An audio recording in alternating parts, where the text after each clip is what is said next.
I did want to address my recent hospital stay and some of the issues around it. And I did not handle this right. I apologize to my teammates and to the American people.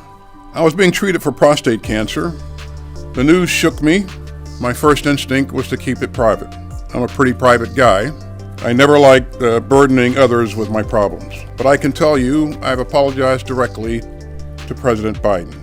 And I've told him that I'm deeply sorry for not letting him know immediately that I received a heavy diagnosis and was getting treatment.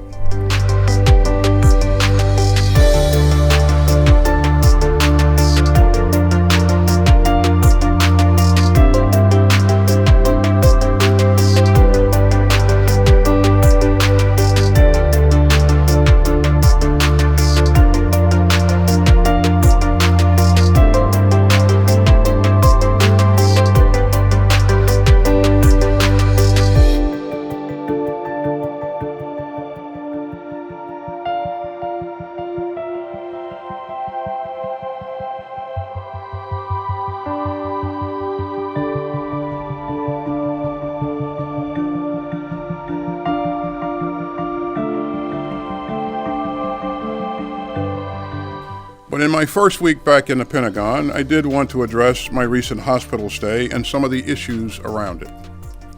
I'm recovering well, but as you can see, I'm still recovering. I'm still having some leg pain and doing physical therapy to get past it. I'm deeply grateful to my doctors and the nursing staff at Walter Reed, and I very much appreciate all the good wishes. But I want to be crystal clear. We did not handle this right. And I did not handle this right. I should have told the president about my cancer diagnosis. I should have also told my team and the American public. And I take full responsibility. I apologize to my teammates and to the American people. Now, I want to make it very clear that there were no gaps in authorities and no risk to the department's command and control.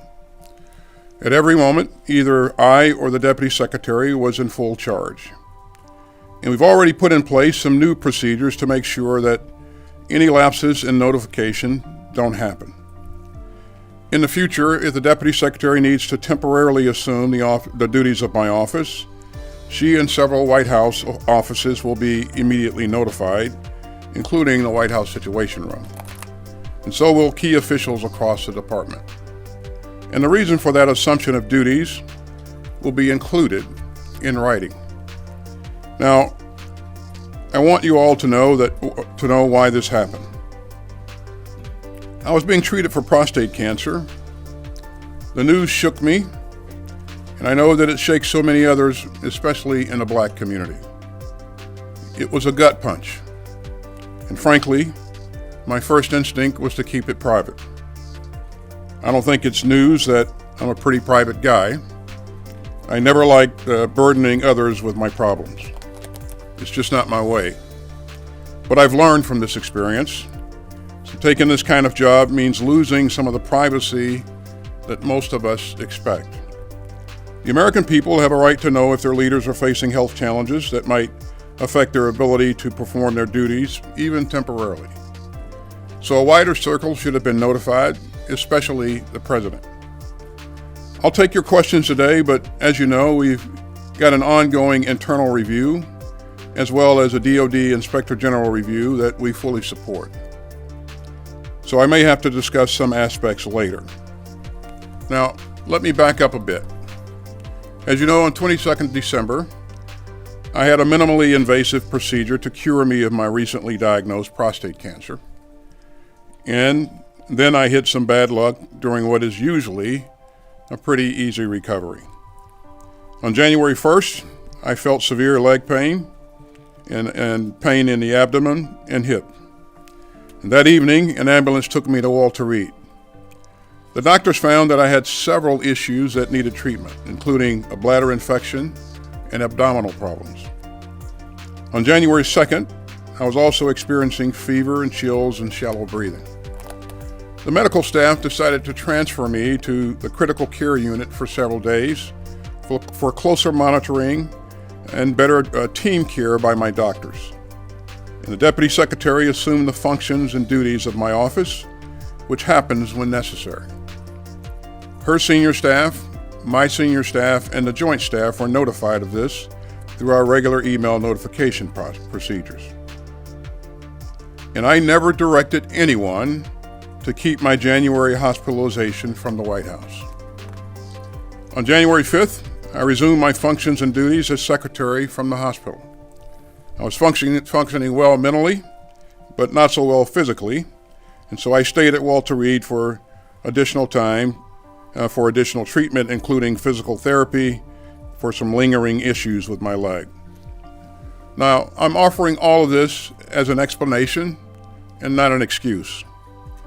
I am very proud of what we've achieved at the department over the past 3 years, but we fell short on this one. As a rule, I don't talk about conversations with my boss, but I can tell you I've apologized directly to President Biden. And I've told him that I'm deeply sorry for not letting him know immediately that I received a heavy diagnosis and was getting treatment. And he has responded with the grace and warm heart that anyone who knows President Biden would expect. And I'm grateful for his full confidence in me. And finally, I also missed an opportunity to send a message on an important public health issue. And I'd like to fix that right now. I was diagnosed with a highly treatable form of cancer, a pretty common one. 1 in 8 American men will get prostate cancer. 1 in 6 black men will get it. And so I'm here with a clear message to other men, especially older men. Get screened, get your regular checkups. Prostate cancer has a glass jaw. If your doctor can spot it, they can treat it and beat it. And the side effects that I experienced are highly, highly unusual. So you can count on me to set a better example on this issue today and for the rest of my life.